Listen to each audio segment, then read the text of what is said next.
തൊടുപുഴയിൽ നിന്നും ഇടുക്കി റോഡിൽ 3 കിലോമീറ്റർ പോകുമ്പോൾ ഒളമറ്റം എന്ന സ്ഥലത്തെത്തും. അവിടെ നിന്നും റൈറ്റ് സൈഡിൽ ഉറവപ്പാറയിലുള്ള റോഡ് കാണാം.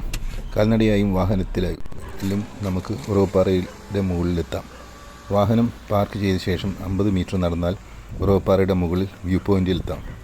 വൈകുന്നേരങ്ങളിൽ വെയിൽ കുറയുമ്പോൾ ധാരാളം ആളുകൾ ഇവിടെ എത്താറുണ്ട്.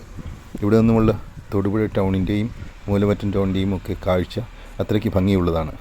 മഴയില്ലാത്ത ദിവസമാണെങ്കിൽ മനോഹരമായ ഒരു സൂര്യാസ്തമയവും കണ്ടു തിരിച്ചു പോരാം. ഉറവപ്പാറയും പരിസരത്തും നമുക്ക് കാണാൻ കഴിയുന്ന ഒരു പ്രത്യേകത, ഇവിടെ പാറയില്ലാത്ത സ്ഥലങ്ങളിൽ ധാരാളം മരങ്ങളും സസ്യങ്ങളും കാണാമെന്നുള്ളതാണ്. വൈകുന്നേരങ്ങളിൽ നല്ല കാറ്റും ഉണ്ടാവും. ഇനി വ്യൂ പോയിന്റിൽ നിന്നുള്ള കാഴ്ചയും എല്ലാം കഴിഞ്ഞാൽ ഉറവപ്പാറ ഒരു മലയാള പഴനി മല തന്നെയെന്ന് പറയാം.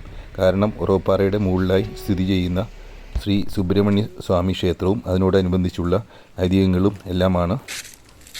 വനവാസകാലത്ത് പാണ്ഡവർ ദ്രൗപദിയോടൊപ്പം ഇവിടെ എത്തിയെന്നും അവിടെ കാണുന്ന 3 വലിയ പാറകൾ അവർ അടുപ്പിനായി ഉപയോഗിച്ചത് ആണ് എന്നും ജലത്തിന് ക്ഷാമം വന്നപ്പോൾ അവരിൽ ഏറ്റവും ശക്തനായ ഭീമൻ തൻ്റെ കാൽപാദം പതിപ്പിച്ച് പാറയിൽ ഒരു ചെറിയ കുളം ഉണ്ടാക്കി അതിൽ നിന്നുള്ള ജലം ഉപയോഗിച്ചു എന്നും ആണ് പറയപ്പെടുന്നത്. ക്ഷേത്രത്തിന് സമീപമായി ആ ചെറിയ കുളവും അടുപ്പായി ഉപയോഗിച്ച് എന്ന് പറയപ്പെടുന്ന കല്ലും നമുക്ക് കാണാം.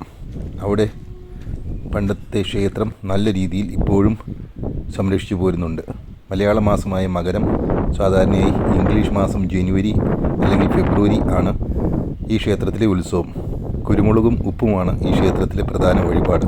വിവിധ സ്ഥലങ്ങളിൽ നിന്നായി ധാരാളം ആളുകൾ ഉറവപ്പാറയിലെ ഉത്സവത്തിനായി എത്തിച്ചേരാറുണ്ട്.